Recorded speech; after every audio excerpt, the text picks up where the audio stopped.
ਅੰਮੀ ਲਾਹੌਰ ਦੇ ਪਰਿੰਦਿਆਂ ਇਹ ਸੋਗ ਕਿਉਂ ਪਾਏ ਨੇ, ਧੀਏ ਫੌਜੀ ਦਿੱਲੀ ਦੇ ਅੰਮ੍ਰਿਤਸਰ ਚੜ੍ਹ ਆਏ ਨੇ। ਜਿਵੇਂ ਦਰਬਾਰ ਸਾਹਿਬ ਦਾ ਮਾਡਲ ਬਣਾ ਕੇ ਸਪੈਸ਼ਲ ਜਿਹੜੀ ਇੰਡੋ ਤਿੱਬਤਨ ਬਾਰਡਰ ਫੋਰਸ ਕ੍ਰੀਏਟ ਕੀਤੀ ਗਈ ਸੀ 62 ਤੋਂ ਬਾਅਦ, ਉਹਨਾਂ ਦੇ ਕਮਾਂਡੋ ਲਿਆਂਦੇ ਗਏ, ਆਰਮੀ ਦੇ ਸਪੈਸ਼ਲ ਕਮਾਂਡੋ, ਉਹਨਾਂ ਦੀ ਟ੍ਰੇਨਿੰਗ, ਔਰ ਕਿਵੇਂ ਫਿਰ ਅੱਜ ਦੇ ਦਿਨ ਉਹਨਾਂ ਨੇ ਪੰਜਾਬ ਨੂੰ ਰੈਸਟ ਆਫ ਇੰਡੀਆ ਤੋਂ, ਦੁਨੀਆ ਤੋਂ ਰਾਦਰ ਕੱਟ ਆਫ ਕਰ ਦਿੱਤਾ ਹੈ। ਜੋ ਵੀ ਮੀਡੀਆ ਸੀ ਉਸ ਦੇ ਉੱਤੇ ਪੱਕਾ ਸੈਂਸਰ, ਕੋਈ ਹੋਰ ਤੁਹਾਡੀਆਂ ਫੋਨ ਲਾਈਨਾਂ, ਕੋਈ ਕਿਸੇ ਦੀ ਪਹੁੰਚ ਨਹੀਂ, ਪੈਦਲ ਚੱਲਣ ਤੱਕ ਤੇ ਪਾਬੰਦੀ ਲਾ ਦਿੱਤੀ। ਜਦੋਂ ਟੈਂਕਾਂ ਦੀ ਗੱਲ ਹੁੰਦੀ ਹੈ, ਟੈਂਕਾਂ ਤੋਪਾਂ ਦੇ ਹਮਲੇ ਦੀ, ਤਾਂ ਸਾਡਾ ਫੋਕਸ ਦਰਬਾਰ ਸਾਹਿਬ ਤੱਕ ਹੀ ਹੁੰਦਾ ਹੈ। ਲੇਕਿਨ ਦਰਬਾਰ ਸਾਹਿਬ ਤੋਂ ਇਲਾਵਾ ਤਰਨਤਾਰਨ ਸਾਹਿਬ ਦੀਆਂ ਪਰਿਕਰਮਾ 'ਚ ਵੀ ਟੈਂਕ ਲਿਆਂਦੇ ਗਏ, ਗੁਰਦੁਆਰਾ ਦੂਖ ਨਿਵਾਰਨ ਸਾਹਿਬ ਪਟਿਆਲਾ 'ਚ ਵੀ ਟੈਂਕ ਲਿਆਂਦੇ ਗਏ, ਗੁਰਦੁਆਰਾ ਮੁਕਤਸਰ ਸਾਹਿਬ ਦੇ ਵਿੱਚ ਵੀ ਟੈਂਕ ਲਿਆਂਦੇ ਗਏ। ਕਿਵੇਂ ਉਹਨਾਂ ਨੇ ਚੁਣ ਕੇ 12,000 ਤੋਂ ਜ਼ਿਆਦਾ ਪਿੰਡਾਂ 'ਚ ਅੰਮ੍ਰਿਤਧਾਰੀ ਨੌਜਵਾਨਾਂ ਨੂੰ 12-13 ਸਾਲ ਦੀ ਉਮਰ ਤੋਂ ਲੈ ਕੇ 30-32 ਸਾਲ ਤੱਕ ਘਰਾਂ 'ਚੋਂ ਚੁੱਕਿਆ, ਮਾਰਿਆ, ਝੂਠੇ ਪੁਲਿਸ ਮੁਕਾਬਲੇ ਬਣਾਏ। ਇੱਕ ਪਾਸੇ ਬੇਗੁਨਾਹ ਦਾ ਮਾਰਿਆ ਜਾਣਾ ਜਿਹੜਾ ਜ਼ਾਹਰ ਹੈ ਘੱਲੂਘਾਰ ਹੈ, ਪਰ ਦੂਸਰਾ ਜਦੋਂ ਅਸੀਂ ਸੰਤ ਜਰਨੈਲ ਸਿੰਘ ਖਾਲਸਾ ਪਿੰਡਾਂ ਵਾਲੇ, ਜਨਰਲ ਸੁਬੇਗ ਸਿੰਘ, ਭਾਈ ਅਮਰੀਕ ਸਿੰਘ ਔਰ ਉਹਨਾਂ ਦੇ ਸਾਥੀ ਸਿੰਘਾਂ ਦੀ ਗਾਥਾ ਸੁਣਾਉਂਦੇ, ਤੇ ਇਹ ਫਿਰ ਚਮਕੌਰ ਦੀ ਗੜੀ ਦੀ ਯਾਦ ਦਹਾਨੀ ਹੈ ਕਿ ਕਿਵੇਂ 1.25 ਲੱਖ ਸਪਿਰਿਟ ਨੇ ਅਖੀਰਲੇ ਸਾਹ ਤੇ ਅਖੀਰਲੀ ਗੋਲੀ ਤੱਕ ਮੁਕਾਬਲਾ ਕੀਤਾ।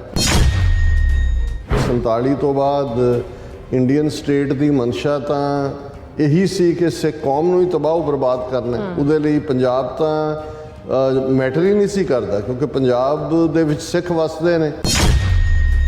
ਪੰਜਾਬ ਹੀ ਕੱਟਿਆ ਵੱਢਿਆ ਗਿਆ। ਜਦੋਂ ਅਸੀਂ 47 ਦੀ ਗੱਲ ਕਰਦੇ ਹਾਂ, ਯੂਪੀ ਬਿਹਾਰ 'ਚੋਂ ਮਾਈਗ੍ਰੇਸ਼ਨ ਤਾਂ ਹੋਈ ਥੋੜ੍ਹੀ ਬਹੁਤ, ਜਿਹੜੇ ਉਧਰ ਨੂੰ ਚਲੇ ਗਏ ਮਹਾਜਰ ਜਿਨ੍ਹਾਂ ਨੂੰ ਕਹਿੰਦੇ ਨੇ, ਲੇਕਿਨ ਜਿਹੜੇ ਵਰਸਟ ਇਫੈਕਟਡ ਸੀ ਉਹ ਪੰਜਾਬ ਬੰਗਾਲ ਸੀ। 40% ਸਿੱਖ ਪਨਾਹਗੀਰ ਬਣੀ ਹੋਈ ਹੈ, ਰੈਫਿਊਜੀ ਹੈ, ਲੱਖਾਂ ਮਰਵਾਏ ਨੇ, ਸਦੀਆਂ ਤੋਂ ਜਿਹੜੇ ਘਰ ਸੀ ਉਹਨੂੰ ਛੱਡਿਆ, ਤੇ ਇੱਧਰ ਆਉਂਦਿਆਂ ਅਸੀਂ ਜਰਾਇਮ ਪੇਸ਼ਾ ਹੈ। ਤੁਸੀਂ ਲਾਇਲਟੀ ਪ੍ਰੂਵ ਕਰਨ ਤੇ ਰਹੇ ਕਿ ਜੀ ਅਸੀਂ ਵੱਡੇ ਭਾਰਤ ਮਾਤਾ ਦੇ ਸਪੁੱਤਰ ਹੈ, ਬੜੇ ਅਸੀਂ ਦੇਸ਼ ਭਗਤ ਹੈ, ਉਹ ਪਹਿਲੇ ਦਿਨ ਤੋਂ ਹੀ ਤੁਹਾਨੂੰ ਜਿਹੜਾ ਹੈ ਉਹਨਾਂ ਨੇ ਟ੍ਰੀਟਰਸ ਦੇ ਖਾਨੇ ਦੇ ਵਿੱਚ ਹੀ ਰੱਖਿਆ।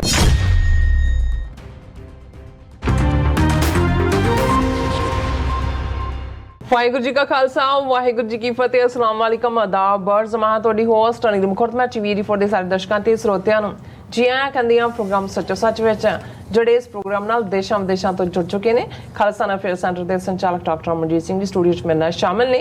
ਉਹਨਾਂ ਨਾਲ ਗੱਲਬਾਤ ਕਰਕੇ ਅੱਜ ਦੇ ਅਹਿਮ ਇਸ਼ੂਜ਼ ਉੱਪਰ ਉਹਨਾਂ ਤੋਂ ਉਹਨਾਂ ਦਾ ਤਜ਼ੀਆ ਜਾਣਦੇ ਹਾਂ। ਜੀ ਡਾਕਟਰ ਸਾਹਿਬ, ਵਾਹਿਗੁਰੂ ਜੀ ਕਾ ਖਾਲਸਾ, ਵਾਹਿਗੁਰੂ ਜੀ ਕੀ ਫਤਿਹ। ਹਾਂਜੀ ਨੀਲਮ ਕੌਰ ਜੀ, ਤੁਹਾਨੂੰ ਵੀ ਤੇ ਦੁਨੀਆ ਭਰ 'ਚ ਬੈਠੇ ਸਾਡੇ ਬਹੁਤ ਹੀ ਪਿਆਰੇ, ਸੋਹਣੇ, ਸਿਆਣੇ ਟੀਵੀ 84 ਦੇ ਵਿਊਅਰਸ ਨੂੰ ਵੀ ਵਾਹਿਗੁਰੂ ਜੀ ਕਾ ਖਾਲਸਾ, ਵਾਹਿਗੁਰੂ ਜੀ ਕੀ ਫਤਿਹ।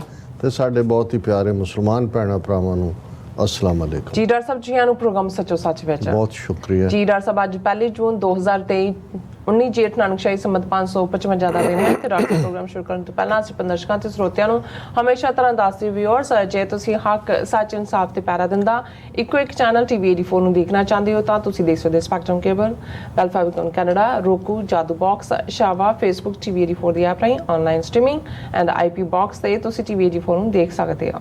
ਵਿਊਅਰਸ, ਜੇ ਤੁਸੀਂ ਟੀਵੀ 84 ਨਾਲ ਜਾਂ ਪ੍ਰੋਗਰਾਮ ਸੱਚੋ ਸੱਚ ਨਾਲ ਫੇਸਬੁੱਕ ਰਾਹੀਂ ਜੁੜੇ ਤਾਂ ਸੁਣਾਤ ਵੱਧ ਲਾਈਕ ਕਰੋ ਤੇ ਸ਼ੇਅਰ ਕਰੋ ਅਤੇ ਨਾਲ ਹੀ YouTube ਤੇ ਸਬਸਕ੍ਰਾਈਬ ਵੀ ਕਰੋ। ਇਹ ਵੀ ਦੱਸ ਦਿਓ ਕਿ ਤੁਸੀਂ ਟੀਵੀ 84 ਦੀ ਐਪ ਨੂੰ ਐਂਡਰੋਇਡ ਐਂਡ ਐਪ ਸਟੋਰ ਤੇ ਡਾਊਨਲੋਡ ਕਰਕੇ ਜੋ ਟੀਵੀ 84 ਦੀ ਲਾਈਵ ਸਟ੍ਰੀਮ ਹੈ ਇਸ ਨੂੰ ਤੁਸੀਂ 24 ਆਵਰਸ ਦੇਖ ਸਕਦੇ ਹੋ। ਸੋ ਵਿਊਅਰਸ, ਪ੍ਰੋਗਰਾਮ ਦੀ ਸ਼ੁਰੂਆਤ ਕਰਾਂਗੇ ਅੱਜ ਦੀ ਸਪਾਂਸਰਸ਼ਿਪ ਦੇ ਵਾਲੇ ਨਾਲ ਕਿ ਅੱਜ ਦੇ ਪ੍ਰੋਗਰਾਮ ਸੱਚੋ ਸੱਚ ਨੂੰ ਸਪਾਂਸਰ ਕੀਤਾ ਗਿਆ ਹੈ ਕੈਲੀਫੋਰਨੀਆ ਤੋਂ ਵੀਰ ਸਿਮਰਪ੍ਰੀਤ ਸਿੰਘ ਜੁਰਾ ਵੱਲੋਂ। ਸੋ ਅੱਜ ਅਸੀਂ 1 ਜੂਨ ਨੂੰ ਪ੍ਰਣ ਦੁਹਰਾਈਏ ਕਿ ਜਿਹੜੀ ਜੰਗ ਭਾਰਤੀ ਸਟੇਟ ਨੇ ਸਾਡੇ ਤੇ ਥੋਪੀ ਸੀ, ਅਸੀਂ ਖਾਲਿਸਤਾਨ ਦੀ ਪ੍ਰਾਪਤੀ ਤੱਕ ਸੰਘਰਸ਼ ਜਾਰੀ ਰੱਖਾਂਗੇ।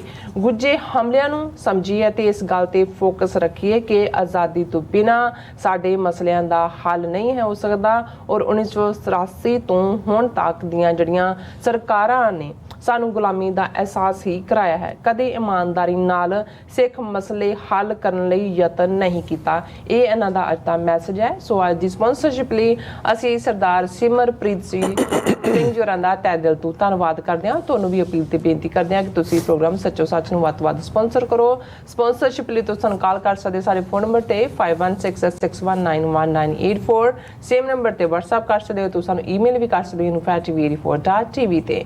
ਸੋ ਵਿਊਅਰਸ, ਪਹਿਲੇ ਸੈਗਮੈਂਟ ਦੇ ਵਿੱਚ ਗੱਲਬਾਤ ਕਰਨ ਜਾ ਰਹੇ ਹਾਂ ਕਿ ਜੂਨ 84 ਦੇ ਪਹਿਲੇ ਹਫਤੇ ਯਾਨੀ ਕਿ ਇਹਨਾਂ ਦਿਨਾਂ ਵਿੱਚ ਭਾਰਤੀ ਸਟੇਟ ਵੱਲੋਂ ਸ੍ਰੀ ਦਰਬਾਰ ਸਾਹਿਬ, ਅਕਾਲ ਤਖਤ ਸਾਹਿਬ ਅਤੇ ਹੋਰ 37 ਇਤਿਹਾਸਕ ਗੁਰਦੁਆਰਿਆਂ ਤੇ ਟੈਂਕਾਂ ਤੋਪਾਂ ਨਾਲ ਹਮਲਾ ਕਰਕੇ ਸਿੱਖਾਂ ਦੇ ਸਰਵਨਾਸ਼ ਦੀ ਜਿਹੜੀ ਟੋਟਲ ਵਾਰ ਵਿੱਢੀ ਗਈ ਸੀ ਔਰ 39 ਵਰੇ ਹੋ ਗਏ ਨੇ। ਜੰਗ ਹਿੰਦ ਪੰਜਾਬ ਦੀ ਜਿਹੜੀ ਬਰਾਬਰ ਜਾਰੀ ਹੈ ਔਰ ਗੈਰਤਮੰਦ ਸਿੱਖ ਕੌਮ ਨੇ ਕੌਮੀ ਘਰ ਖਾਲਿਸਤਾਨ ਦੀ ਪ੍ਰਾਪਤੀ ਤੱਕ ਇਸ ਜੰਗ ਨੂੰ ਜਾਰੀ ਰੱਖਣਾ ਹੈ ਔਰ ਇਹਨਾਂ ਵਰਿਆਂ ਵਿੱਚ ਭਾਰਤੀ ਸਟੇਟ ਪੂਰੀ ਤਰ੍ਹਾਂ ਬੇਨਕਾਬ ਹੋਈ ਹੈ ਅਤੇ ਸਿੱਖ ਕੌਮ ਨੂੰ ਦੁਨੀਆ ਭਰ ਵਿੱਚ ਖਾਲਿਸਤਾਨ ਦਾ ਝੰਡਾ ਜਿਹੜਾ ਹੈ ਸਿੱਖ ਕੌਮ ਨੇ ਜਿਹੜਾ ਬੁਲੰਦ ਕੀਤਾ। ਸੋ ਇਸ ਬਾਰੇ ਆਪਾਂ ਗੱਲਬਾਤ ਕਰਨ ਜਾ ਰਹੇ ਹਾਂ। ਸੋ ਅਸੀਂ ਚਾਹਾਂਗੇ ਕਿ ਤੁਸੀਂ ਇਸੇ ਤਰ੍ਹਾਂ ਬੜੇ ਰਹਿਣਾ, ਦੇਖਣ ਸੁਣਨ ਲਈ ਤੁਹਾਡਾ ਸਭ ਦਾ ਬਹੁਤ ਸ਼ੁਕਰੀਆ ਜੀ। ਡਾਕਟਰ ਸਾਹਿਬ, ਕੀ ਵਿਚਾਰਾਂ ਨੇ?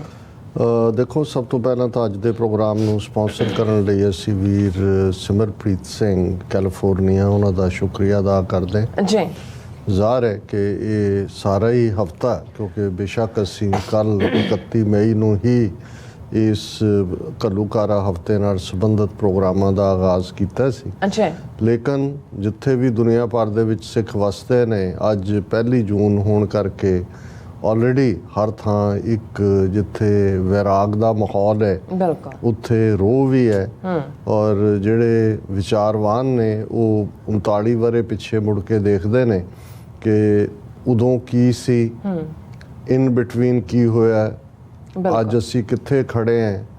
ਕੀ ਮਹਿਜ਼ ਗੁਰਦੁਆਰਿਆਂ ਦੇ ਵਿੱਚ ਘੱਲੂਘਾਰਾ ਹਫਤੇ ਦੀ ਯਾਦ ਦੇ ਵਿੱਚ ਅਖੰਡ ਪਾਠ ਦੇ ਭੋਗ ਪਾ ਲੈਣੇ ਜਾਂ ਰਾਗੀ ਢਾਡੀ ਸਪੀਕਰਸ ਨੂੰ ਸੁਣ ਲੈਣਾ ਇਹੀ ਕਾਫੀ ਹੈ, ਜਾਂ ਜਿਹੜੇ ਸਾਡੇ ਪ੍ਰੋਟੈਸਟ ਜਾਂ ਰੈਲੀਜ਼ ਵੀ ਹੁੰਦੀਆਂ ਨੇ ਸਿੰਬੋਲਿਕ ਜ਼ਰੂਰ ਹੁੰਦੀਆਂ, ਪਰ ਕੀ ਸੱਚਮੁੱਚ 35 ਮਿਲੀਅਨ ਸਿੱਖ ਨੇਸ਼ਨ ਇਸ ਗੱਲ ਲਈ ਵਚਨਬੱਧ ਹੈ ਜੋ ਭਾਵਨਾਵਾਂ 39 ਵਰੇ ਪਹਿਲਾਂ ਸਨ ਇਮੀਡੀਏਟਲੀ ਉਸ ਘੱਲੂਘਾਰਾ 84 ਤੋਂ ਬਾਅਦ, ਕਿ ਅੱਜ ਵੀ ਸਾਡਾ ਇੱਕ ਵੱਡਾ ਹਿੱਸਾ ਉਸ ਦੌਰ ਦੀ ਜਨਰੇਸ਼ਨ ਤੋਂ ਲੈ ਕੇ ਯੰਗਰ ਜਨਰੇਸ਼ਨ ਤੱਕ ਉਵੇਂ ਹੀ ਭਾਵਕ ਤੌਰ ਤੇ ਔਰ ਆਈਡੀਓਲੋਜੀਕਲੀ ਵਿਚਾਰਕ ਤੌਰ ਤੇ ਇਸ ਰਸਤੇ ਤੇ ਤੁਰਨ ਦੇ ਲਈ ਵਚਨਬੱਧ ਹੈ।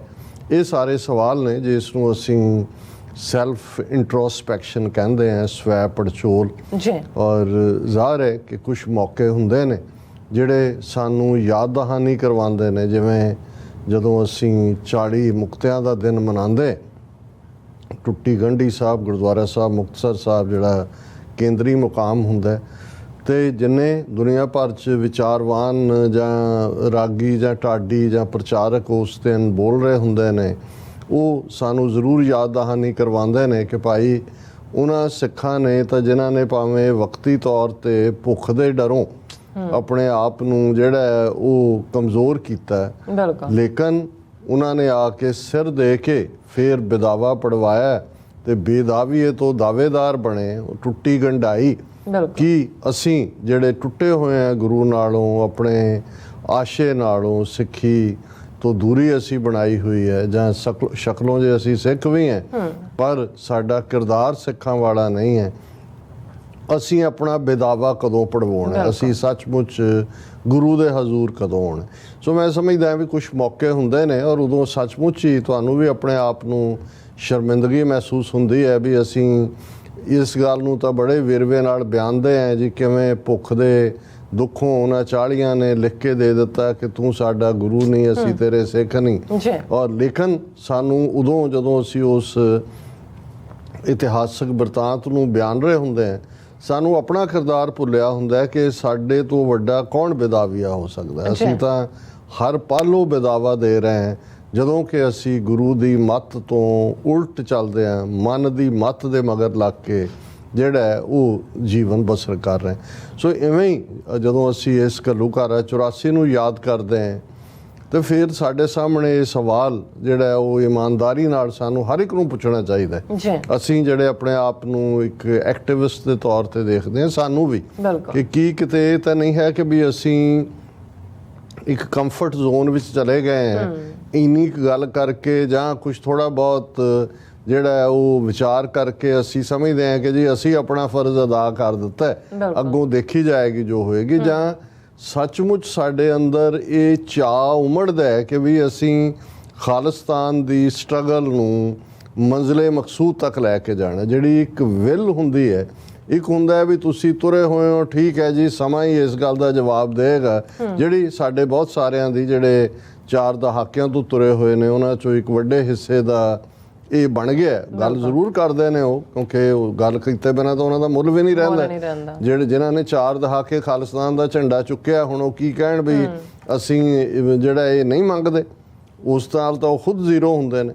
ਲੇਕਿਨ ਇੱਕ ਸਾਡੇ ਚੋਂ ਵੀ ਜਿਹੜਾ ਇੱਕ ਤਬਕਾ ਹੈ ਜਿਹੜਾ ਕੁਛ ਐਕਟਿਵਲੀ ਕਰਦਾ ਵੀ ਨਹੀਂ ਹੈ, ਵਿਲ ਵੀ ਨਹੀਂ ਹੈ, ਸ਼ਾਇਦ ਖਿਆਲ ਵੀ ਮੁੱਕ ਜਾਂਦੇ ਨੇ, ਬਹੁਤਿਆਂ ਨੂੰ ਬੁਢਾਪਾ ਵੀ ਟੇਕ ਓਵਰ ਕਰ ਲੈਂਦਾ, ਪਰ ਨਾਲ ਦੀ ਨਾਲ ਉਹਨਾਂ ਚੋਂ ਅਗਲਿਆਂ ਦਾ ਰਾਹ ਵੀ ਰੋਕਣ ਦੀ ਕੋਸ਼ਿਸ਼ ਕਰਦੇ ਨੇ। ਜੋ ਅਕਾਲੀਆਂ ਦਾ ਐਟੀਟਿਊਡ ਸੀ, ਅਕਾਲੀਆਂ ਨੂੰ ਜੇ ਹੁਣ ਇਹ ਦੇਖਿਆ ਜਾਏ ਕਿ ਇਹ ਸਾਰੇ ਜਦੋਂ ਅਸੀਂ 39 ਵਰ੍ਹੇ ਦਾ ਐਨਾਲਿਸਿਸ ਕਰਦੇ ਤੇ ਫਿਰ ਜਰਨੈਲ ਸਿੰਘ ਖਾਲਸਾ ਭਿੰਡਰਾਂਵਾਲੇ ਜਿਹੜੇ ਵੱਡੀ ਸ਼ਖਸੀਅਤ ਉਭਰੇ 1977 ਦੇ ਵਿੱਚ, ਉਹਨਾਂ ਨੂੰ ਟਕਸਾਲ ਦੇ ਮੁਖੀ ਦੀ ਸੇਵਾ ਮਿਲਦੀ ਹੈ ਔਰ ਉਹ ਮੈਦਾਨ ਦੇ ਵਿੱਚ ਨਿੱਤਰਦੇ ਨੇ। ਉੱਥੋਂ ਹੀ ਸ਼ੁਰੂ ਕਰਦੇ ਨੇ ਕੰਮ ਜਿੱਥੇ ਸੰਤ ਕਰਤਾਰ ਸਿੰਘ ਖਾਲਸਾ ਭਿੰਡਰਾਂਵਾਲਿਆਂ ਨੇ ਛੱਡਿਆ ਸੀ। ਪਹਿਲਾਂ ਤਾਂ ਨਰਕਧਾਰੀਆਂ ਨੂੰ ਵੰਗਾਰਨਾ, ਨਕਲੀ ਗੁਰੂਡਮ, ਕਿਉਂਕਿ ਜੋ ਵੀ ਪੰਜਾਬ ਦੇ ਵਿੱਚ ਕੋਈ ਸਾਡੀ ਵਿਗੜੀ ਨੂੰ ਬਦਲਣ ਦੀ ਕੋਸ਼ਿਸ਼ ਕਰੇਗਾ ਪੰਥ ਦਾ, ਪਹਿਲਾ ਧਿਆਨ ਉਹਦੇ ਵੱਲ ਜਾਏਗਾ ਕਿ ਭਾਈ ਅਸੀਂ ਗੁਰੂ ਗ੍ਰੰਥ ਸਾਹਿਬ ਦੇ ਨਾਲ ਜੁੜੀਏ, ਬਾਣੀ ਦੇ ਨਾਲ ਜੁੜੀਏ।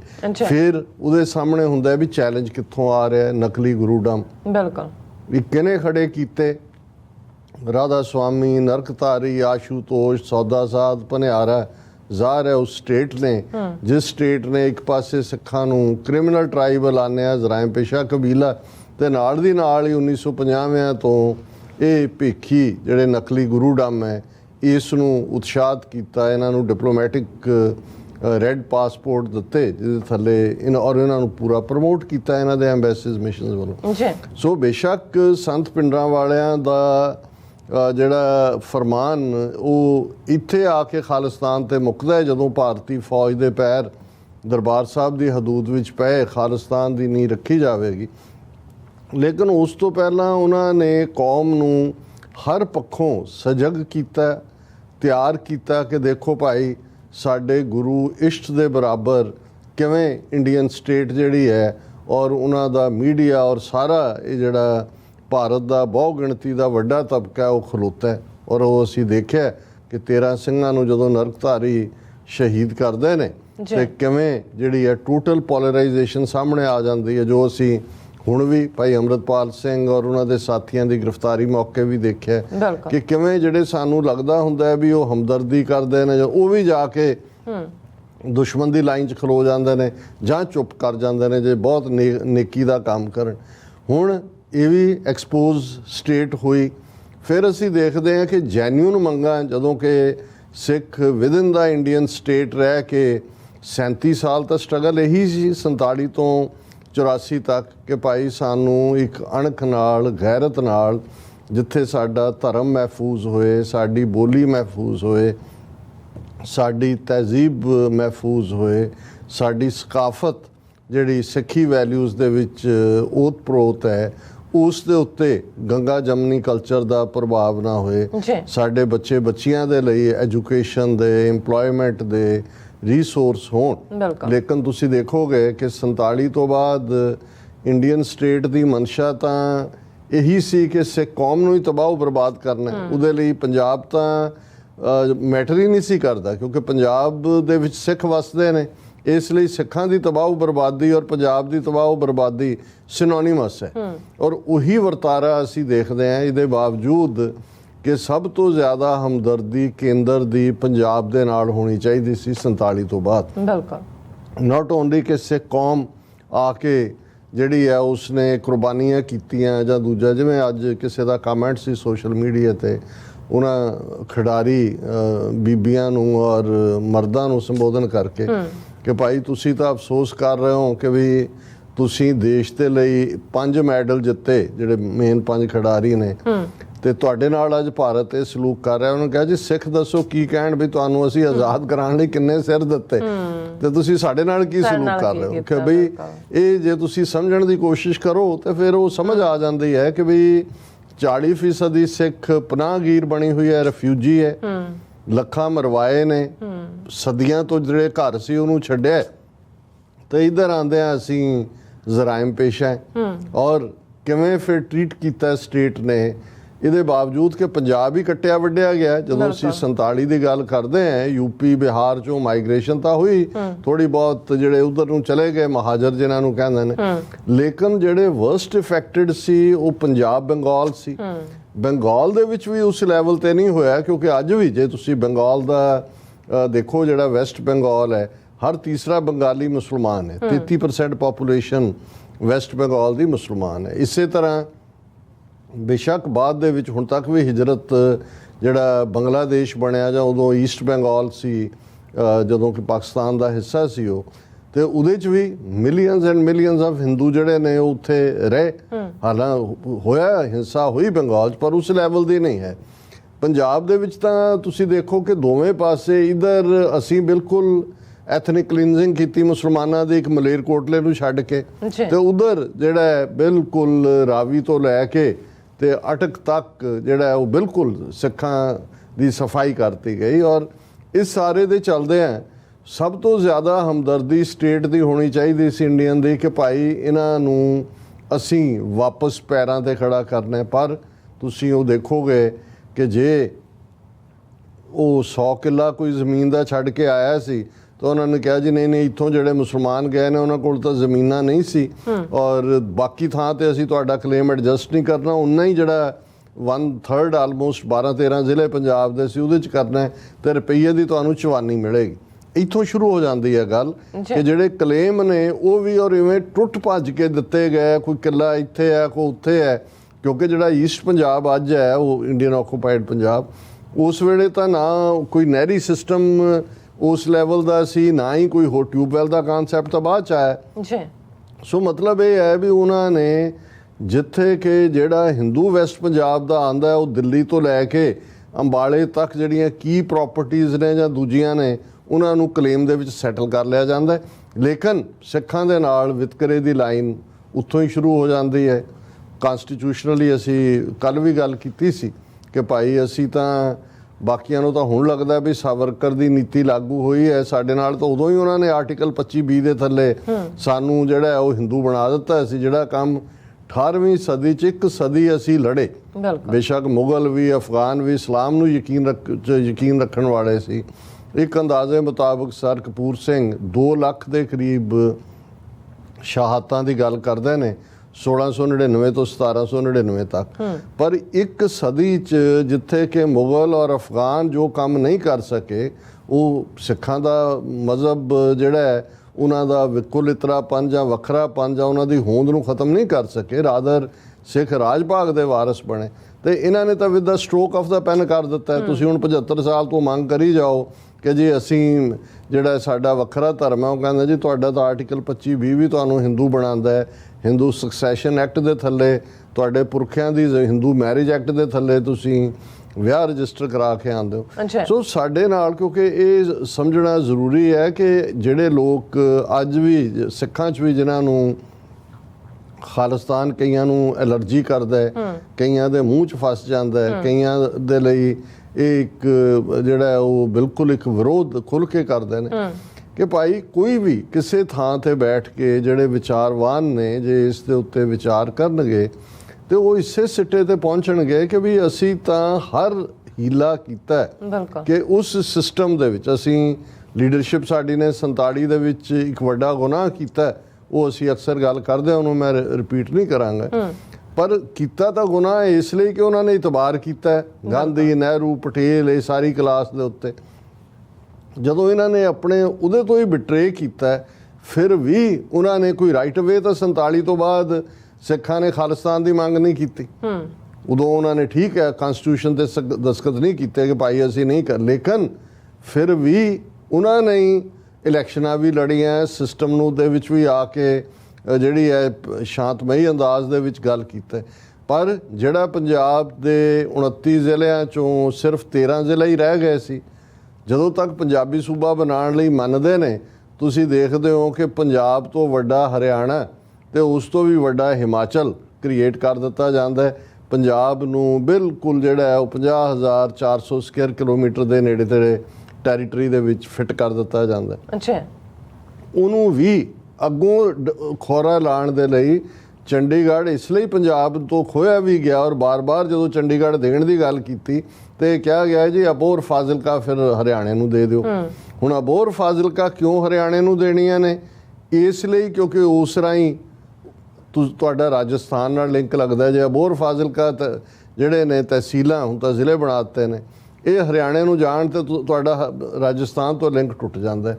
ਰਾਜਸਥਾਨ ਤੋਂ ਲਿੰਕ ਟੁੱਟਣ ਦਾ ਮਤਲਬ ਹੈ ਕਿ ਵੀ ਦੁਸ਼ਮਣ 47 'ਚ ਹੀ ਦੇਖ ਰਿਹਾ ਸੀ ਕਿ ਅਲਟੀਮੇਟਲੀ ਜਦੋਂ ਖਾਲਿਸਤਾਨ ਬਣਨਾ ਹੈ, ਗੰਗਾ ਨਗਰ, ਹਨੂਮਾਨਗੜ੍ਹ, ਇਹ ਸਾਰੇ ਕੌਨਗਰੂਅਸ ਨੇ ਪੰਜਾਬ ਦੇ ਨਾਲ। ਸਿੱਖ ਫਾਰਮਰ ਉੱਥੇ ਬੈਠੇ ਨੇ ਜਾ ਕੇ, ਪਾਣੀ ਵੀ ਪੰਜਾਬ ਦੇ ਦਰਿਆਵਾਂ ਦਾ, ਗੰਗ ਕੈਨਾਲ ਔਰ ਬਾਅਦ ਦੇ ਵਿੱਚ ਹੁਣ ਰਾਜਸਥਾਨ ਕੈਨਾਲ ਵੀ, ਉਹ ਸਾਰਾ ਪੰਜਾਬ ਦਾ ਪਾਣੀ ਹੈ। ਔਰ ਉਹੀ ਰਾਜਸਥਾਨ ਦਾ ਬਾਰਡਰ ਤੁਹਾਨੂੰ ਅਲਟੀਮੇਟਲੀ ਜਦੋਂ ਤੁਸੀਂ ਉਸ ਡੈਜ਼ਰਟ 'ਚੋਂ ਗੁਜ਼ਰਦੇ ਹੋ, ਗੁਜਰਾਤ ਦੇ ਲਖਪਤ ਤੱਕ ਲੈ ਜਾਂਦਾ ਹੈ। ਜਿਹੜਾ 25-30 ਕਿਲੋਮੀਟਰ ਦਾ ਜੇ ਕੋਰੀਡੋਰ ਬਣਦਾ, ਜਿਹੜਾ ਡੈਜ਼ਰਟ ਹੀ ਹੈ, ਤੇ ਤੁਹਾਡੀ ਸਮੁੰਦਰ ਤੱਕ ਪਹੁੰਚ ਹੁੰਦੀ ਹੈ ਔਰ ਤੁਸੀਂ ਇੱਕ ਬਫਰ ਸਟੇਟ ਦੇ ਤੌਰ ਤੇ ਭਾਰਤ ਔਰ ਪਾਕਿਸਤਾਨ ਵਿਚਾਲੇ ਹੁੰਦੇ ਹੋ।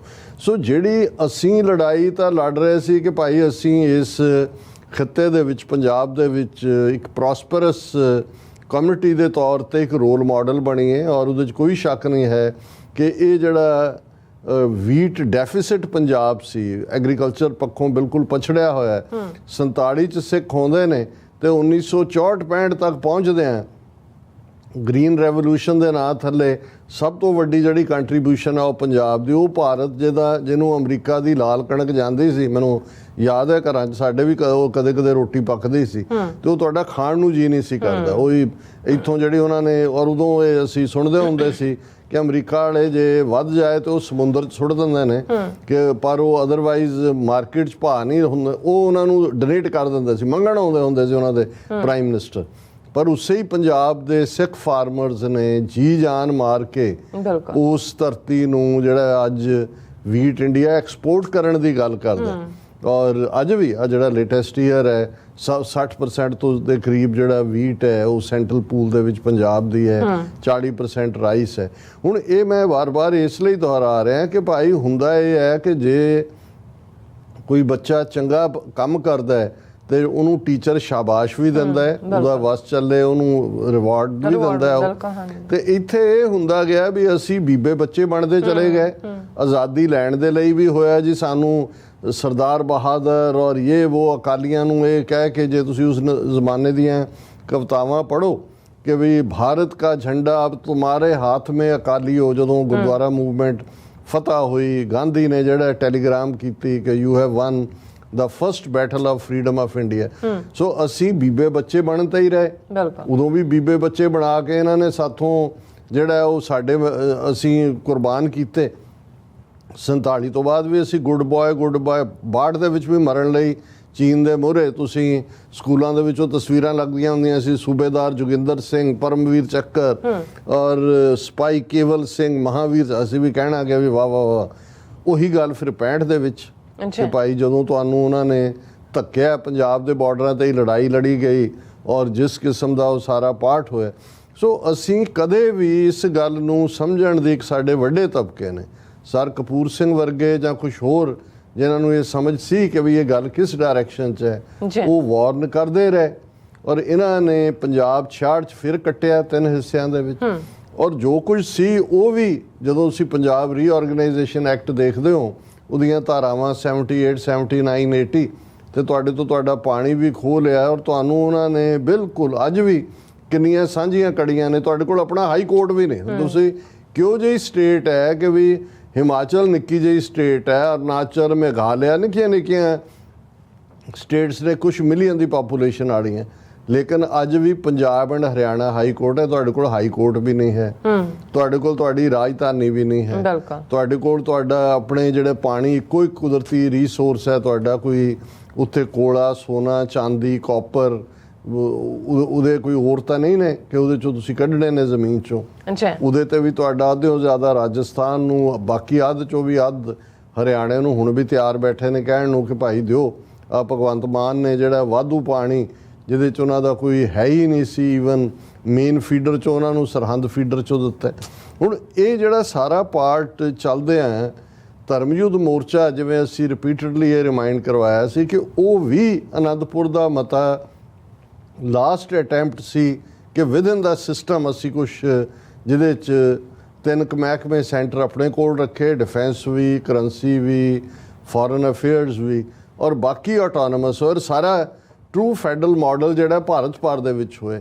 ਤੇ ਹੋਇਆ ਕਿ ਅੱਜ ਜਦੋਂ ਅਸੀਂ ਇਹ ਗੱਲ ਕਰ ਰਹੇ ਹਾਂ, ਇੱਕ ਜਿਹੜਾ ਸਾਡਾ ਅੱਜ ਦਾ ਥੰਬਨੇਲ ਵੀ ਹੈ, ਇਹ ਆਈ ਤਾਂ ਲਿਖਤ ਪਾਕਿਸਤਾਨੀ ਲਹਿੰਦੇ ਪੰਜਾਬ ਚੋਂ ਹੈ ਕਿ ਭਾਈ ਅੰਮੀ ਲਾਹੌਰ ਦੇ ਪਰਿੰਦਿਆਂ ਇਹ ਸੋਗ ਕਿਉਂ ਪਾਏ ਨੇ, ਧੀਏ ਫੌਜੀ ਦਿੱਲੀ ਦੇ ਅੰਮ੍ਰਿਤਸਰ ਚੜ੍ਹ ਆਏ ਨੇ।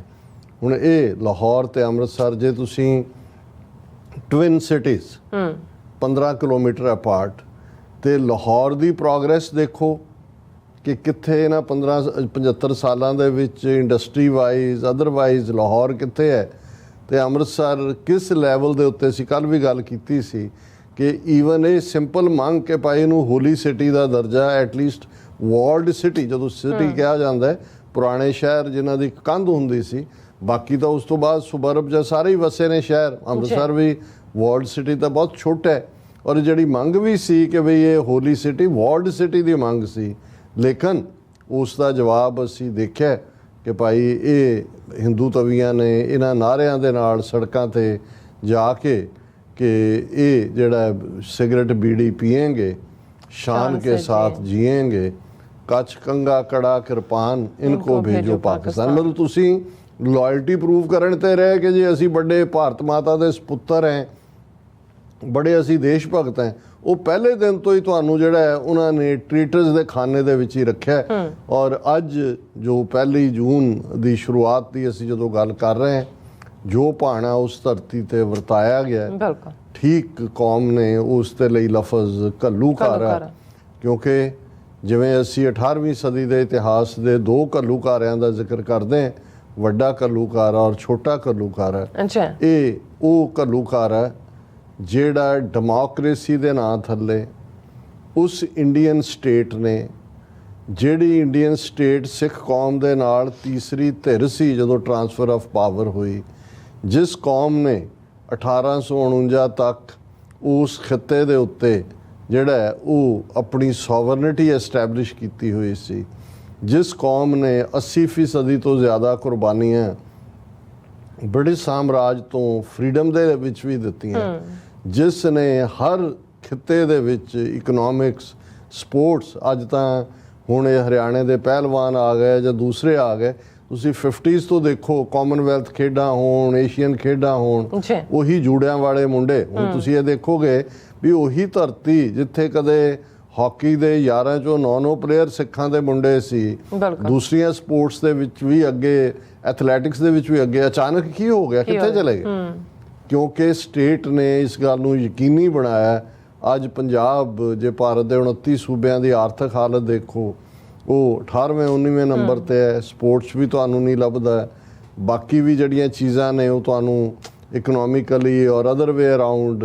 ਆ ਪਿਛਲੇ ਦਿਨਾਂ 'ਚ IAS ਔਰ ਦੂਸਰੇ UPSC ਦੀ ਲਿਸਟ ਆਈ ਹੈ, ਜੋ 500 ਹੈ ਤਾਂ 400 ਜਿਹੜਾ UP ਬਿਹਾਰ ਦਾ ਭਈਆ ਉਹਨਾਂ ਦੇ ਵਿੱਚ। ਤੁਹਾਡੇ ਲਈ ਕੋਈ ਥਾਂ ਨਹੀਂ, ਤੇ ਜਿਹੜੇ ਤੁਹਾਡੇ ਬਣ ਵੀ ਜਾਣਗੇ, ਅੱਧਿਓਂ ਜ਼ਿਆਦਾ ਉਹਨਾਂ ਨੇ ਇਸ ਗੱਲ ਨੂੰ ਯਕੀਨੀ ਬਣਾਇਆ ਵੀ ਉਹਨਾਂ ਦੇ ਸਿਰਾਂ ਤੇ ਪੱਗਾਂ ਨਾ ਰਹਿਣ।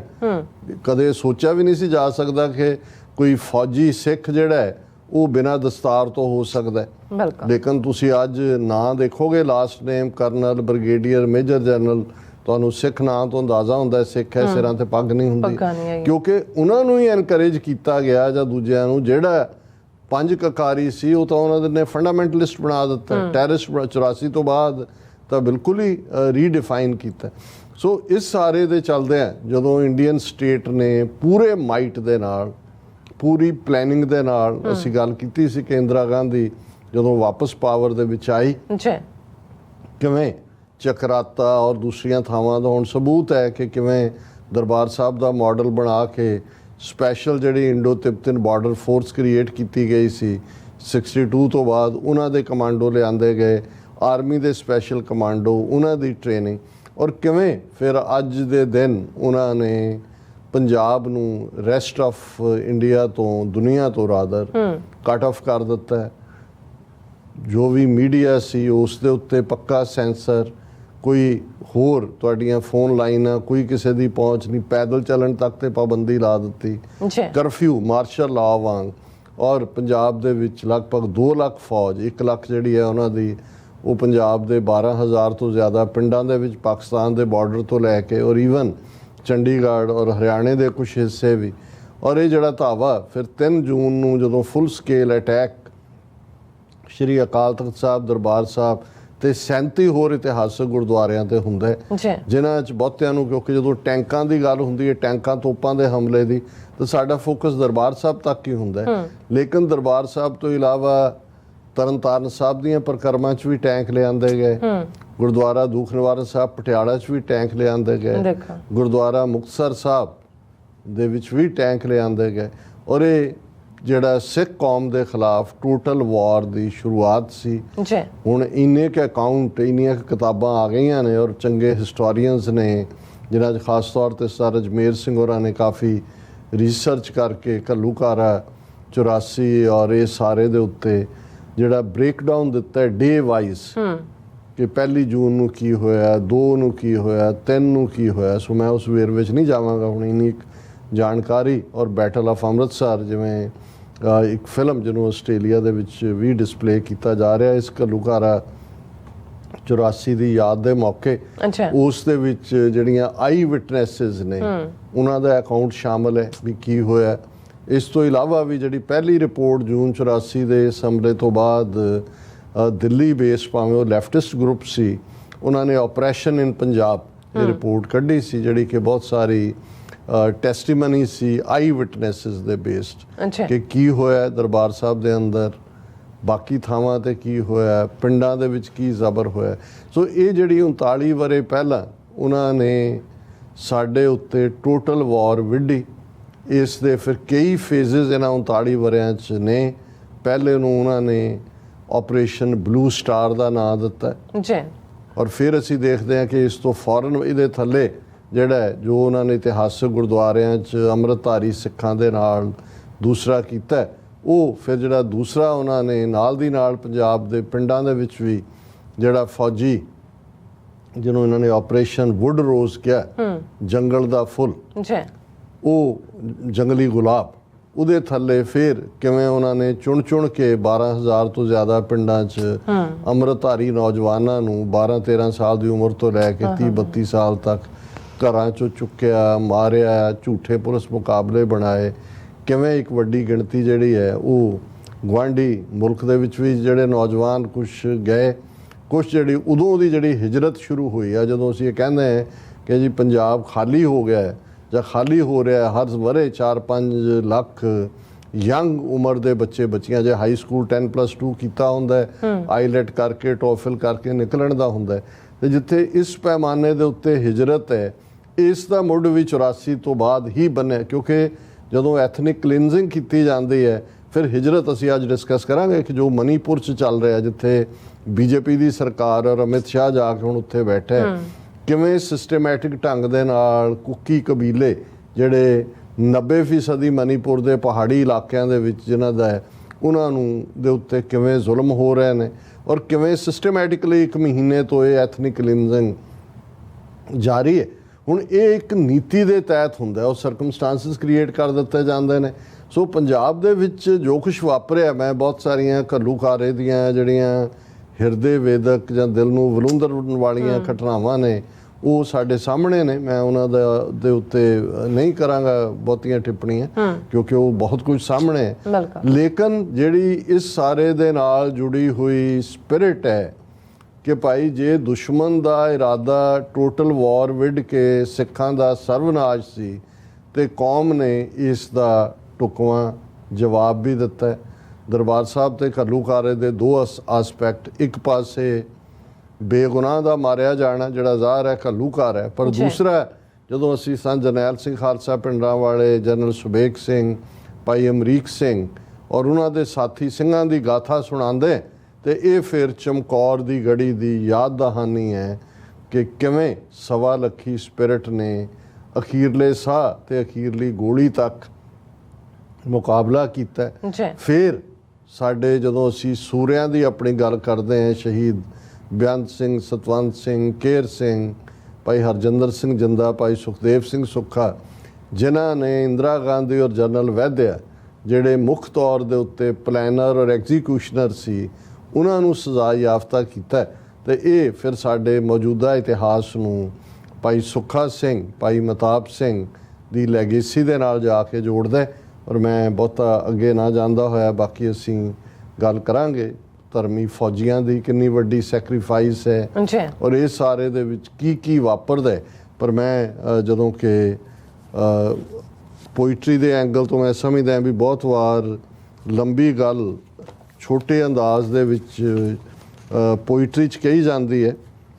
ਹਰਭਜਨ ਸਿੰਘ ਜਿਹੜੇ ਵੱਡੇ ਸਿੱਖ ਸਕਾਲਰ ਸੀ, ਉਹਨਾਂ ਨੇ ਇਸ ਦੇ ਉੱਤੇ ਇੱਕ ਨਜ਼ਮ ਲਿਖੀ ਸੀ। ਅਸੀਂ ਆਉਣ ਵਾਲੇ ਦਿਨਾਂ 'ਚ ਵੀ ਬਾਕੀਆਂ ਦਾ ਖਾਸ ਤੌਰ 'ਤੇ ਅਫਜ਼ਲ ਅਹਿਸਨ ਰੰਧਾਵਾ ਦੀ ਜਿਹੜੀ ਕਲਾਸਿਕ ਨਜ਼ਮ ਹੈ ਉਸ ਨੂੰ ਵੀ ਸ਼ੇਅਰ ਕਰਾਂਗੇ, ਪਰ ਇਹ ਮੈਂ ਬਿਨਾਂ ਬਹੁਤੇ ਕਾਮੈਂਟ ਤੋਂ ਇਸ ਨੂੰ ਸ਼ੇਅਰ ਕਰਨਾ ਚਾਹੁੰਦਾ। ਫੌਜਾਂ ਕੌਣ ਦੇਸ਼ ਤੋਂ ਆਈਆਂ, ਫੌਜਾਂ ਕੌਣ ਦੇਸ਼ ਤੋਂ ਆਈਆਂ, ਕਿਹੜੇ ਦੇਸ਼ ਤੋਂ ਕਹਿਰ ਲਿਆਈਆਂ, ਕਿੱਥੋਂ ਜ਼ਹਿਰ ਲਿਆਈਆਂ, ਕਿਸ ਫਨੀਅਰ ਦੀ ਫੂਕ ਕੇ ਜਿਸ ਨੇ ਪੱਕੀਆਂ ਕੰਧਾਂ ਢਾਈਆਂ, ਸੱਚ ਸਰੋਵਰ ਡਸਿਆ ਅੱਗਾਂ ਪੱਥਰਾਂ ਵਿੱਚ ਲਾਈਆਂ, ਹਰ ਕੇ ਮੰਦਰ ਵਿਉ ਦੀਆਂ ਨਦੀਆਂ ਬੁੱਕਾਂ ਪਰ ਵਰਤਾਈਆਂ, ਫੌਜਾਂ ਕੌਣ ਦੇਸ਼ ਤੋਂ ਆਈਆਂ।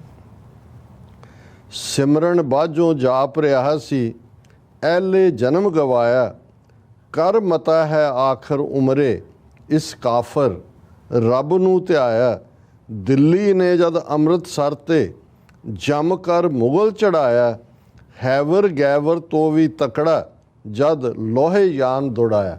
ਹੈਵਰ ਗੈਵਰ ਪੁਰਾਣੀਆਂ ਜੰਗਾਂ ਹਾਥੀਆਂ ਔਰ ਘੋੜਿਆਂ ਦੀਆਂ ਹੁੰਦੀਆਂ ਸੀ ਤੇ ਲੋਹ ਯਾਨ ਉਹਨਾਂ ਨੇ ਟੈਂਕ ਨੂੰ ਕਿਹਾ ਵੀ ਅੱਗੇ ਤਾਂ ਅਸੀਂ ਹਾਥੀਆਂ ਤੇ ਘੋੜਿਆਂ ਦੀਆਂ ਜੰਗਾਂ ਸੀ ਤੇ ਇਹਨਾਂ ਨੇ ਸਿਮਰਨ ਬਾਝੋਂ ਜਾਪ ਰਿਹਾ ਸੀ ਐਲੇ ਜਨਮ ਗਵਾਇਆ, ਕਰ ਮਤਾ ਹੈ ਆਖਰ ਉਮਰੇ ਇਸ ਕਾਫਰ ਰੱਬ ਨੂੰ ਧਿਆਇਆ, ਦਿੱਲੀ ਨੇ ਜਦ ਅੰਮ੍ਰਿਤਸਰ ਤੇ ਜੰਮ ਕਰ ਮੁਗਲ ਚੜਾਇਆ, ਹੈਵਰ ਗੈਵਰ ਤੋਂ ਵੀ ਤਕੜਾ ਜਦ ਲੋਹੇ ਯਾਨ ਦੌੜਾਇਆ, ਮੈਂ ਰੱਬ ਨੂੰ ਬਹੁਤ ਧਿਆਇਆ, ਫੌਜਾਂ ਨੇ ਜਦ ਸੋਨ ਕਲਸ਼ ਤੇ ਤੁਪਕ ਤਾਨ ਚਲਾਇਆ। ਤੁਪਕ ਤੋਪ ਨੂੰ ਕਹਿੰਦੇ ਨੇ ਕਿ ਅਕਾਲ ਤਖਤ ਵੱਲ ਤੋਪਾਂ ਦੇ ਗੋਲੇ ਵਰਾਏ। ਫੌਜਾਂ ਨੇ ਜਦ ਸੋਨ ਕਲਸ਼ ਤੇ ਤੁਪਕ ਤਾਨ ਚਲਾਇਆ, ਖਖੜੀ ਖਖੜੀ ਹੋ ਕੇ ਡਿੱਗਾ ਜਦ ਮੇਰੇ ਸਿਰ ਦਾ ਸਾਇਆ, ਮੈਂ ਰੱਬ ਨੂੰ ਬਹੁਤ ਧਿਆਇਆ, ਸੱਚ ਤਖਤ ਜਿਹਨੇ ਢਾਇਆ ਸੀ ਉਸੇ ਜਦੋਂ ਬਣਾਇਆ, ਤਾਂ ਅਪਰਾਧੀ ਦੂਣਾ ਨਿਭਦਾ ਮੈਨੂੰ ਨਜ਼ਰ ਹੀ ਆਇਆ। ਇਹ ਸਰਕਾਰ ਸੇਵਾ ਨਾਲ ਜਦੋਂ ਵਾਪਸ ਅਕਾਲ ਤਖਤ ਇਹਨਾਂ ਨੇ ਬਣਾ ਕੇ ਸਿੱਖਾਂ ਨੂੰ ਕਿਹਾ ਜੀ ਆਹ ਲਓ ਤੁਹਾਡਾ ਢਾਇਆ ਸੀ ਅਸੀਂ ਵਾਪਸ ਤੁਹਾਨੂੰ ਬਣਾ ਕੇ ਦੇ ਰਹੇ, ਤੇ ਸਿੱਖਾਂ ਨੇ ਕਿਹਾ ਵੀ ਨਹੀਂ ਇਹ ਤੁਹਾਡਾ ਬਣਾਇਆ ਸਾਨੂੰ ਕਬੂਲ ਨਹੀਂ। ਉਹਨਾਂ ਨੇ ਉਸ ਨੂੰ ਢਾਹ ਕੇ ਮੁੜ ਕਾਰ ਸੇਵਾ ਨਾਲ ਸਿੱਖ ਸੰਗਤਾਂ ਨੇ ਬਣਾਇਆ ਸੀ। ਸੋ ਉਹ ਉਹਨਾਂ ਨੇ ਇਸ਼ਾਰਾ ਕੀਤਾ ਸੱਚ ਤਖਤ ਜਿਹਨੇ ਢਾਇਆ ਸੀ ਉਸੇ ਜਦੋਂ ਬਣਾਇਆ, ਤਾਂ ਅਪਰਾਧੀ ਦੂਣਾ ਨਿਭਦਾ ਮੈਨੂੰ ਨਜ਼ਰ ਹੀ ਆਇਆ, ਮੈਂ ਰੱਬ ਨੂੰ ਬਹੁਤ ਧਿਆਇਆ, ਸਤਿਗੁਰ ਇਹ ਕੀ ਕਲਾ ਵਿਖਾਈ, ਤੂੰ ਕੀ ਪਾਣਾ ਵਰਤਾਇਆ, ਮੈਂ ਪਾਪੀ ਦੀ ਸੋਧ ਲਈ ਤੂੰ ਆਪਣਾ ਘਰ ਟਠਾਇਆ, ਮੈਂ ਰੱਬ ਨੂੰ ਬਹੁਤ ਧਿਆਇਆ। ਕਿਉਂਕਿ ਹਰਭਜਨ ਸਿੰਘ ਬੇਸ਼ੱਕ ਸਿੱਖੀ ਵੈਲਿਊਜ਼ ਦੇ ਵਿੱਚ ਪੜ੍ਹੇ ਸੀ, ਪਰ ਇੱਕ ਸਟੇਜ ਦੇ ਉੱਤੇ ਉਹ ਦੂਸਰੇ ਪਾਸੇ ਤੁਰ ਪਏ ਸੀ। ਸੋ ਇਹ ਜੂਨ 84 ਬਹੁਤ ਸਾਰਿਆਂ ਦੀ ਘਰ ਵਾਪਸੀ ਸੀ, ਜਦੋਂ ਕਿ ਇੱਥੇ ਵੀ ਬਾਹਰਲੇ ਮੁਲਕਾਂ 'ਚ ਵੀ ਜਿਹੜੀ ਸਿੱਖੀ ਦੀ ਰਿਵਾਈਵਲ ਹੈ ਬਹੁਤ ਸਾਰੀਆਂ ਥਾਵਾਂ ਦੇ ਉੱਤੇ, ਉਹਦੇ 'ਚ ਇਸ ਘੱਲੂਘਾਰੇ ਦਾ ਬਹੁਤ ਵੱਡਾ ਰੋਲ ਹੈ। ਸ਼ਾਮ ਪਈ ਤਾਂ ਸਤਿਗੁਰ ਬੈਠੇ ਇੱਕੋ ਦੀਵਾ ਬਾਲ ਕੇ, ਪਰ ਕਰਮਾਂ ਤੋਂ ਜ਼ਖਮ ਬੁਲਾ ਲੇ ਸੁੱਤੇ ਹੋਏ ਉਠਾਲ ਕੇ।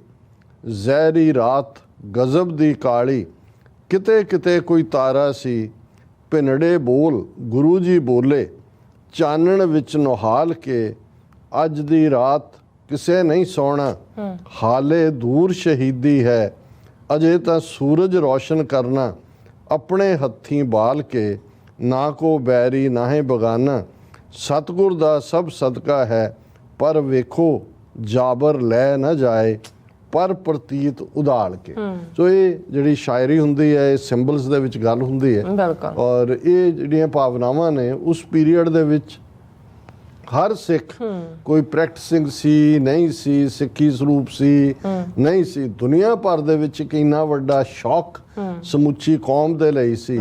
ਔਰ ਸ਼ਾਇਦ ਅਕਾਲ ਤਖਤ ਨੇ ਆਪਣੀ ਸ਼ਹਾਦਤ ਦੇ ਨਾਲ ਸਿੱਖ ਕੌਮ ਦੇ ਅੰਦਰ ਫਿਰ ਉਹ ਸੋਵਰਨਿਟੀ, ਉਹ ਗੈਰਤ, ਉਹ ਅਣਖ ਜਿਸ ਤੋਂ ਸਾਡਾ ਇੱਕ ਹਿੱਸਾ ਮਹਿਰੂਮ ਹੁੰਦਾ ਜਾ ਰਿਹਾ ਸੀ, ਉਸ ਨੂੰ ਵਾਪਸ ਭਰਿਆ। ਜੀ ਡਾਕਟਰ ਸਾਹਿਬ, ਤੁਹਾਡਾ ਬਹੁਤ ਬਹੁਤ ਸ਼ੁਕਰੀਆ। ਇਸ ਵਕਤ ਲੈਣੇ ਬ੍ਰੇਕ ਔਰ ਬ੍ਰੇਕ ਤੇ ਜਾਣ ਤੋਂ ਪਹਿਲਾਂ ਅਸੀਂ ਆਪਣੇ ਦਰਸ਼ਕਾਂ ਤੇ ਸਰੋਤਿਆਂ ਨੂੰ ਅਪੀਲ ਤੇ ਬੇਨਤੀ ਕਰਦੀ ਵਿਊਅਰਸ, ਜਿਸ ਤਰ੍ਹਾਂ ਕਿ ਤੁਸੀਂ ਜਾਣਦੇ ਹੋ ਕਿ TV 84 ਇੱਕ ਪੰਥਕ ਚੈਨਲ ਹੈ ਔਰ TV 84 ਦੀ ਚੜ੍ਹਦੀ ਕਲਾ ਲਈ ਵੱਧ ਤੋਂ ਵੱਧ ਡੋਨੇਟ ਕਰੋ। ਡੋਨੇਟ ਕਰਨ ਲਈ ਸਾਡੀ ਵੈਬਸਾਈਟ tv84.tv ਤੇ ਜਾ ਕੇ ਪੇਪਲ ਦੀ ਵਰਤੋਂ ਕਰਕੇ ਵਨ ਟਾਈਮ ਡੋਨੇਟ ਕਰ ਸਕਦੇ ਹੋ, ਮੰਥਲੀ ਡੋਨੇਟ ਵੀ ਕਰ ਸਕਦੇ ਹੋ। ਤੁਸੀਂ TV 84 ਦੇ ਨਾਮ ਤੇ ਚੈੱਕ ਬਣਾ ਕੇ ਸਾਨੂੰ ਮੇਲ ਵੀ ਕਰ ਸਕਦੇ ਹੋ ਸਾਡੇ ਇਸ ਪਤੇ ਤੇ 36-01 37th Avenue, Long Island City, New York 11101 USA, ਜਾਂ ਫਿਰ ਤੁਸੀਂ ਸਾਨੂੰ ਫੋਨ ਰਾਹੀਂ ਵੀ ਸੰਪਰਕ ਕਰ ਸਕਦੇ ਹੋ 5166191984।